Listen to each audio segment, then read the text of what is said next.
Le secteur des communications électroniques et des postes, c'est essentiellement deux secteurs d'activité. La poste, et pour ce qui est de la poste, il faut dire que nous avions environ une vingtaine d'opérateurs postaux autorisés pour un chiffre d'affaires environ 7 milliards réalisés. Il est assez dynamique, il est confronté à un certain nombre de problématiques, notamment les opérateurs qui exercent de façon illégale. Et nous avions informé le Premier ministre des actions que nous avions engagées à ce niveau et sollicité justement son accompagnement. L'autre secteur, celui des communications électroniques et des postes, pourrait dire pour le commun des mortels, le secteur des télécommunications, c'est 3 opérateurs mobiles qui réalisent à peu près 19 millions d'abonnés, soit un taux de pénétration d'environ 96% de la population. Et les chiffres d'affaires réalisés par l'ensemble des 3 opérateurs mobiles au cours de l'année 2018, c'est environ 325 milliards de chiffre d'affaires pour une contribution fiscale au budget de l'État d'environ 80 milliards et un total d'investissement qui se chiffre à environ 57 milliards. C'est énorme.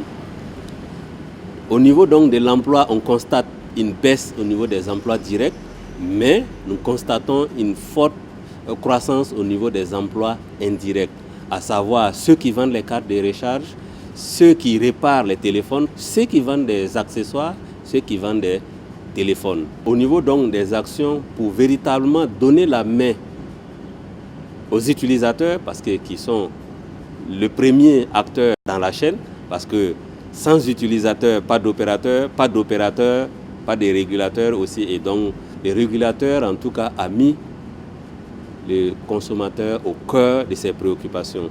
Et à ce titre, pour 2019, nous avions engagé un certain nombre d'activités pour permettre donc aux consommateurs d'être maîtres dans leur choix.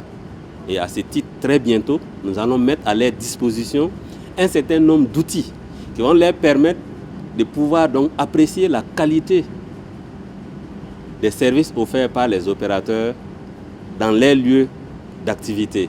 Mais il faut reconnaître que nous sommes confrontés à quelques difficultés qui sont assez majeures.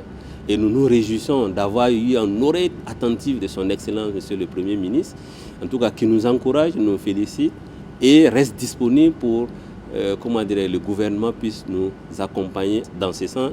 Et il nous a prodigué un certain nombre de conseils.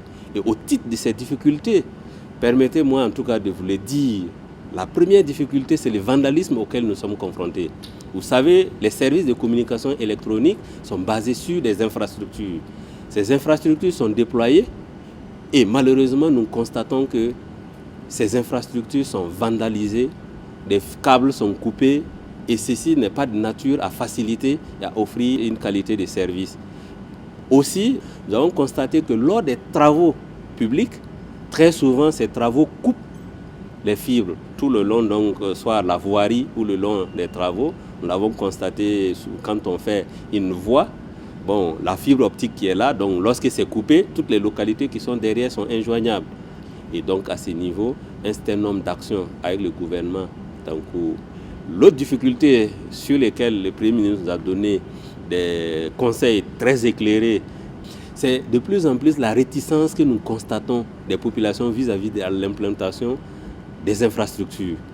Nous constatons de plus en plus les populations s'opposent au déploiement des infrastructures.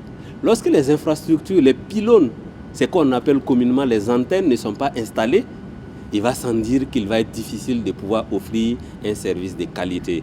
Donc nous en appelons vraiment à la collaboration des populations pour faciliter le déploiement de ces infrastructures. Du reste, nous les rassurons que l'autorité de régulation veille à ce que justement ces infrastructures soient déployées dans les règles de l'art. Parce qu'effectivement, lorsqu'elles ne sont pas déployées dans les règles de l'art, des difficultés peuvent se poser. Mais rassurez-vous, c'est notre responsabilité, c'est notre mission. Nous prenons toute la mesure de la chose et nous veillons à ce que les déploiements se fassent dans les règles de l'art.